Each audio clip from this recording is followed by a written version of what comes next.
ಇವ್ರ ಪೇರೆಂಟ್. ನಾನು ಕೆಲವೊಂದ್ ಇವನಿಗೆ ಮಾಡ್ಲಿಕ್ಕೆ ಹೇಳಿದ್ದೆ ಮೇಡಮ್, ಮಾಡಿದ್ದಾನ್ರಿ, ಕೆಲವೊಂದ್ ಹೋಮ್ವರ್ಕ್ ಮಾಡಿದ್ದಾನ. ಮಾಡಿದಾನೆ, ಸುಮಾರು ಅದ್ರನ್ನೆಲ್ಲ ಹೋಮ್ವರ್ಕ್ ಮಾಡಿದಾನೆ, ನೋಡಿದೀನಿ.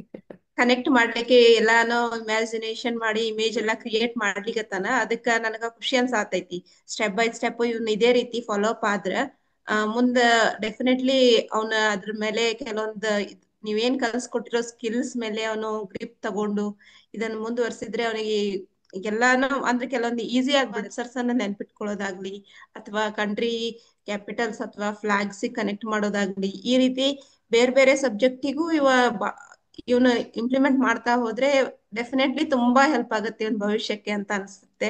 ಈ ನಿಮ್ ಕ್ಲಾಸ್ ಅಟೆಂಡ್ ಆಗೋದ್ರಿಂದ ನಮ್ಗೆ ಒಂದು ಹೊಸ ಸ್ಕಿಲ್ ಈ ರೀತಿನೂ ಇದೆ. ಈ ರೀತಿ ಎಲ್ಲಾ ಈ ಮೆಮೊರಿ ಬಗ್ಗೆ ಇಷ್ಟೊಂದು ರಿಸರ್ಚ್ ಆಗಿದೆ, ಇಷ್ಟು ನೀವು ತಿಳ್ಕೊಂಡು ಇಷ್ಟು ತಿಳ್ಸಾತಿರಲ್ಲ, ಇದು ಎಲ್ಲಾ ಹೊಸದ್ ಅನ್ಸ್ಲಿಗತ್ತದೆ. ಯಾಕಂದ್ರೆ ಸ್ಕೂಲ್ ನಲ್ಲಿ ನಾವು ನೋಡಿದಾಗ ಇದು ಯಾವುದೇ ಒಂದು ಸ್ಕೂಲ್ ಕರಿಕ್ಯುಲಮ್ನಾಗ ಆಗ್ಲಿ ಅಥವಾ ಯಾವುದೇ ಟೀಚರ್ ಯಾವ ಸಬ್ಜೆಕ್ಟ್ನು ಈ ರೀತಿ ಮಾಡ್ಬೇಕು ಅಂತ ಇಲ್ಲಿವರೆಗೂ ನಾನು ತಿಳಿಸ್ಯಾರ ಅಥವಾ ಹೇಳ್ಯಾರ ಅನ್ನೋದು ಎಲ್ಲೂ ಕೇಳಿಲ್ರಿ.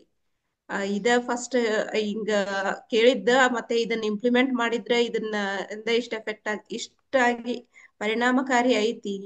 ನನ್ ಸಣ್ಣ ಮಗನೂ ಇದ್ರ ರಿಲೇಟೆಡ್ ಅವನು ಇಂಟ್ರೆಸ್ಟ್ ತೋರ್ಸ್ಲಿಗತ್ತಾನ. ಇನ್ನೂ ಒಂದ್ ಸ್ವಲ್ಪ ಜಾಸ್ತಿ ಮಾಡ್ಲಿ ಅಂತ ನಾವು ಎಕ್ಸ್ಪೆಕ್ಟ್ ಮಾಡ್ತಾ ಇದ್ದೀನಿ. ಆದ್ರೆ ಏನು ಸ್ಕೂಲ್ ಎಲ್ಲ ಹೋಮ್ವರ್ಕ್ ಸ್ಕೂಲ್ದು ವರ್ಕ್ ಇರುತ್ತೆ ಅಲ್ವಾ, ಅದ್ರ ಸಲುವಾಗಿ ಅವ್ರು ಮಾಡಿದ್ದಾರೆ, ಹೋಮ್ವರ್ಕ್ಸ್ ಕೆಲವೊಂದು ಮಾಡ್ತಾ ಇದ್ದಾರೆ.